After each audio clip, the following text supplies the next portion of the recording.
En nuestros estudios saludamos a Graciela Tousé, es presidenta de Intercambios, Asociación Civil Argentina, una ONG dedicada a estudiar y a investigar los problemas asociados a las drogas. Señora Tousé, bienvenida al programa La Noche. Muchas gracias, buenas noches. También está con nosotros el señor Oscar Gómez, es el viceministro de Educación y de Cultura de Uruguay, miembro permanente de la Junta Nacional de Drogas de la República Oriental Uruguaya. Bienvenido al programa. Un gusto estar con ustedes.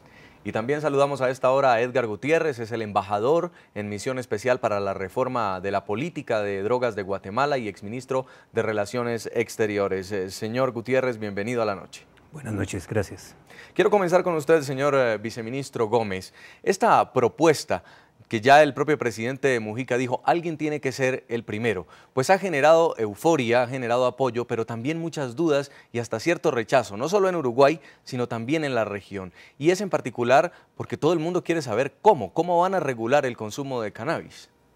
Sí, evidentemente nosotros partimos de una evidencia que el paradigma de guerra a las drogas no ha dado los resultados que en su origen, en su principio, se quería.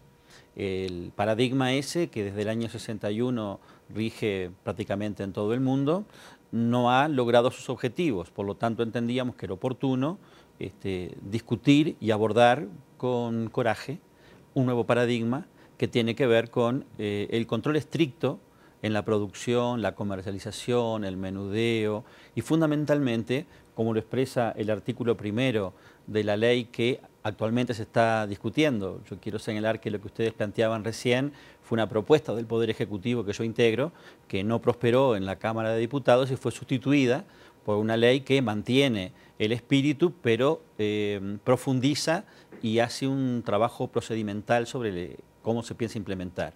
Y si usted me permite señalar que se declara de interés general las acciones tendientes a proteger, promover y mejorar la salud pública de la población mediante una política orientada a minimizar los riesgos y reducir los daños del uso del cannabis, que promueve la debida información, educación y prevención sobre las consecuencias y efectos perjudiciales vinculados a dicho consumo.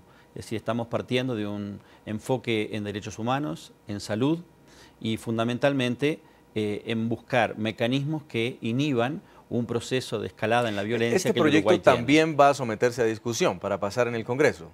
Este proyecto cuenta con la aprobación de la comisión que lo analiza en la Cámara Baja, en diputados. No ha sido puesto a votación en el plenario, pero cuenta con los votos para ser aprobado. Hay que señalar con claridad que en el Uruguay, de acuerdo al último resultado electoral, la fuerza política del gobierno que yo represento tiene mayoría parlamentaria que le permite legislar con sus votos.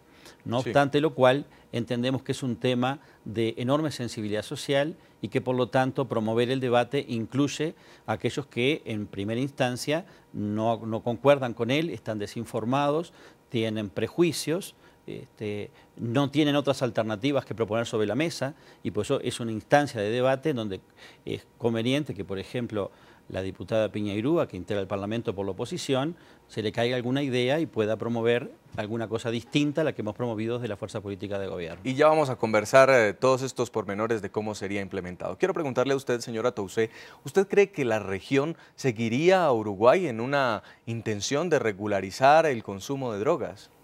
Creo que estamos en un momento sumamente interesante en términos de que se ha abierto un debate en la región. Me parece que no son todavía demasiados los países que se animarían a esta iniciativa tan innovadora y de tanto coraje que el gobierno uruguayo está proponiendo, pero me parece que sí hay una mirada muy interesada respecto de, bueno, cómo va a funcionar esta experiencia uruguaya, que creo que sí va a ser sumamente alentador y puede ser un ejemplo para el resto de los países. Quiero preguntarle también al señor Edgar Gutiérrez, porque aunque todavía ningún país de la región se atreve a seguir a Uruguay, pues han empezado a salir algunas propuestas para despenalizar las drogas, como la planteada por su presidente, el señor Otto Pérez Molina. Están en una especie de laboratorios. Si a Uruguay le va bien, entonces otros países como México, como Guatemala empezarían a tomar las decisiones. Lo que ocurre en Guatemala es que la posición geográfica del país le presenta de manera aguda el problema del narcotráfico como problema de violencia.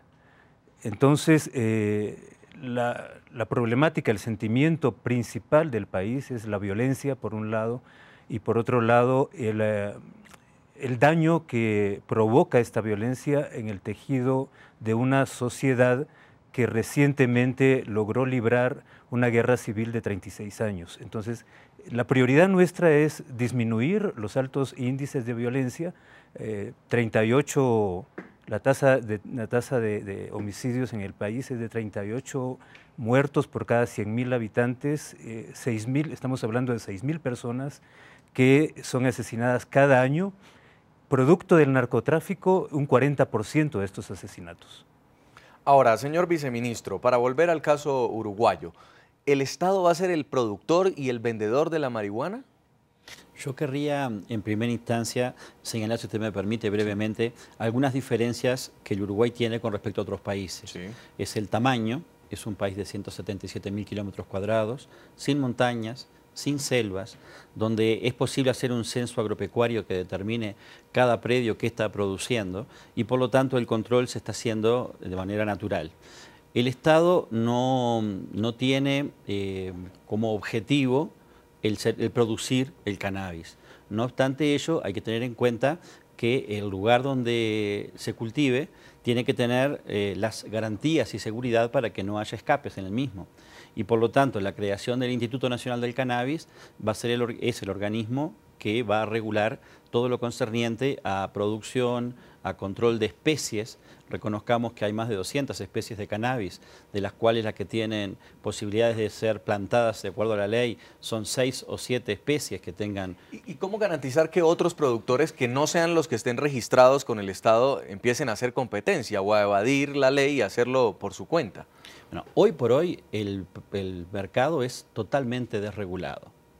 Nosotros consideramos que la separación de mercados de las drogas, que es lo que más nos importa, separar el mercado del cannabis del mercado de la pasta base de cocaína, de la cocaína, del LSD, del éxtasis y de ácidos diversos, es el objetivo central. Muchas veces los usuarios de estas sustancias, al estar en el mismo espacio donde se vende unas y otras, caen en drogas mucho más duras, de más difícil resolución, mucho más aditivas, mucho más perjudiciales. Entonces, partamos de la base de que estamos ante un proceso que tendrá que tener sus necesarios tanteos. Acá no hay, por parte del Poder Ejecutivo, ningún espíritu mesiánico de decir que resolvemos todo. Estamos diciendo, es necesario investigar un nuevo paradigma. Aportamos estas ideas que creemos que tienen, incluso en el Uruguay, larga data, porque en el Uruguay está regulado el mercado del alcohol, en Uruguay está regulado el mercado del tabaco, en Uruguay está regulado el mercado de los psicofármacos, en donde incluso para poder expender estas drogas legales existen patentes para ello y personal especializado en el caso, por ejemplo, de los medicamentos psicoactivos. Entonces, hay una larga tradición sobre la cual nos apoyamos para agregarle una nueva regulación en un control de una droga que hasta hoy es considerada ilegal. Señora Graciela Toucé, de acuerdo a lo que está diciendo el viceministro y también por algunas declaraciones del propio presidente Mujica, pues el Estado uruguayo empezaría a registrar a los usuarios, o sea, a los consumidores, limitaría la droga que consumirían mensualmente y produciría esta droga monopólicamente, pero bajo ciertos estándares de calidad. Sin embargo, no es igual a lo que está planteando el viceministro en la parte del alcohol, por ejemplo, y del tabaco, porque para este consumo no tienen que registrarse los usuarios. ¿Cómo permitir entonces que una persona no vaya también a tener al temor de registrarse y de exponer su privacidad?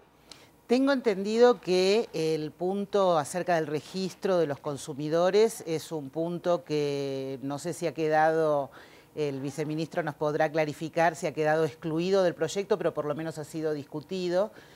Me parece que sí, que de avanzar una medida de este tipo podría haber cierto riesgo en términos de el derecho a la privacidad de las personas, pero me parece que ahí hay una modificación respecto de lo que había sido el proyecto inicial.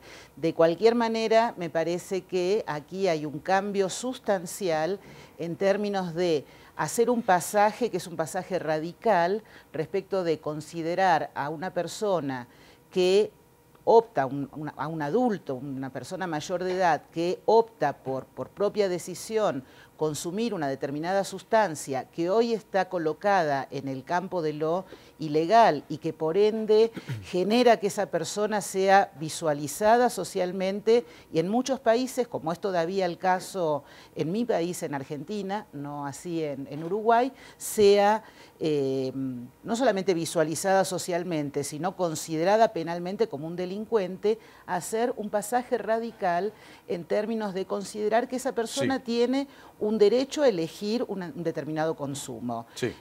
Lo cierto es que esta propuesta empieza a sonar muy diferente a la forma como hasta ahora se había manejado la política antidroga. Señor Edgar Gutiérrez, ¿usted cree que la región tiene que replantear la forma como ha venido luchando contra las drogas? Sin ninguna duda. Después de 50 años hacemos un balance y vamos a ver que los costos son demasiado altos. Para ciertas sociedades, yo diría irresistibles, incluso afectando la propia estabilidad política y la integridad de las instituciones. Integridad que se somete al poder corruptor del narcotráfico e integridad que se somete también al desvío de fondos que son limitados en nuestros países, que deben ir dirigidos a prioridades de política social.